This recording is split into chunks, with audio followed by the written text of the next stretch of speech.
Today I am going to share with you a great technique, and I'm calling it a technique other than a recipe because that's what it really is, for cooking delicious steak on the grill.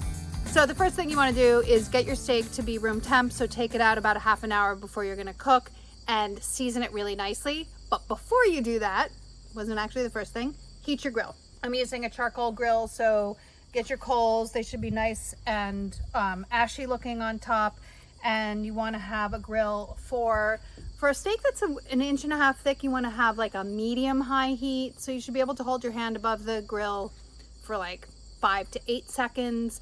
If your steak is thinner, you can have it hotter. So if it's like 1 inch thick, you can have it a little bit hotter. So like a high heat you can hold your hand above the grill for about 5 seconds. This is really hot, and luckily my steak is only about 1 inch thick. From here to here is 1 inch. That's how I measure.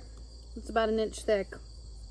So this should take about 5 to 8 minutes per side to cook on like a medium high heat. Get it nice and seasoned. I seasoned the first side already. I don't really need to do it this way because I'm going to put it down on the grill, but go ahead and season the other side. Let's see, the grill actually looks really nice and clean, so I'm not going to clean it off. I'm just going to oil it. Watch out for the flare-ups, Sam. Oh, it's all right. Why did I think it was going to flare up? Now I'm just trying to make it flare up. I'm like, it didn't flare up. Wait, you're going to burn yourself. Move back. Preston's barking. It's not fun. Preston's like, what is going on? Oh, buddy. Come on, don't be shy. It's okay. All right. Didn't seem exciting enough for me, so I had to make it flare up. And that's it. Medium high heat. Brush the grates, and then put your steak on. Let it sear. That's making a nice searing sound too, which is very exciting to me.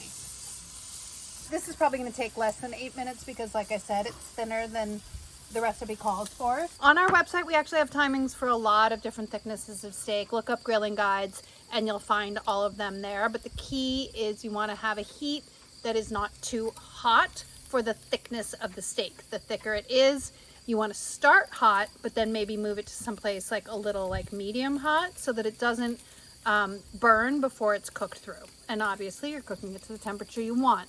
I like to cook mine to be about a medium rare. So I cook it to 125 when I take it off the grill, and then let it rest, and it'll be nice and rosy pink on the inside. Oh, that looks pretty good. I'm just going to turn it just for crosshatch marks. I don't really care about that. But I checked it. I moved it. Now I'm going to go get some rosemary because we thought it might taste good. The rosemary is a really great flavor with steak. The hardiness of the rosemary is really nice. It's not overpowered by the steak like a more delicate herb would be. And it's kind of fun. Didn't really think about this ahead of time, but you can put it right on the grill and then put the steak on top of it, and then it catches fire. Maybe we can do that for the second side. Sam's garden is going to be decimated. Okay. I love that smell so much. I love the smell of rosemary, but it's a very particular thing because you can't really eat it raw. It's not like something that you can like chop up and like strew over salads, right? It's really good for roasting and for grilling and things like that, where you can, where like the aroma of it will penetrate into the food that you're cooking. Look at this. I'm gonna cut that up and serve it with the steak. Exciting. I never get to do this. So exciting. Okay. So, oh my gosh, the steak is definitely ready to turn. And I'm going to do what I said. I'm going to just throw these on the grill like that and put my steak on top of it for a sec. Oh, yeah. Look at that. That is beautiful. That's like a really, really intense char, which is amazing and totally fine to cook this entire steak over direct heat because it's only 1 inch thick.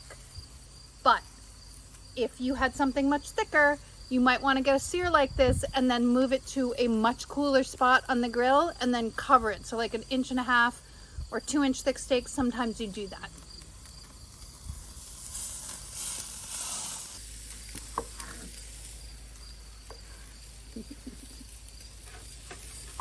I said I was going to serve it with the steak, but I think I might just eat it and serve it. A little while. And we can plate it right on this board, Sam.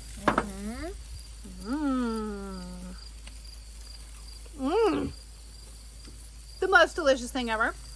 When I was young, we had a garden, and I would go into the garden with a container of salt, or a tiny little bowl of salt, and pick a tomato, and then sprinkle, take a bite, sprinkle, and then eat the tomato like an apple, but with salt, standing in the garden. I've got some of the flavor. I'm going to remove it just so it doesn't stick in it, so that I get more char. I'm going to check the temperature right now, just as like a baseline. I don't think that it's going to be ready, but it might be, and it would be tragic to overcook it. Here's where you want to put the thermometer directly into the steak, sort of horizontally, straight into the center. Wow, see? It's 117 already. It's 118 already. So this is literally minutes away from being done. If I wanted it to be rare, I would take it off now. Like chicken, you can tell. You can tell the different temperatures of steak if you get really used to it by pressing on the steak. I can see how mushy that is? That's rare, right? If you wanted it rare, you would take it off now. The firmer it is, the more well done it is. But steak also has a ribeye steak like this has different textures of meat in it. And so it's really hard to tell if overall it's the temperature that you want. A piece might feel mushy and a piece might feel more firm. If it's not evenly cut, that also affects it. But I actually think that I should take it off now. This is the fat side, and I like to get that a little bit seared. So I'll stand it up on its edge and do that.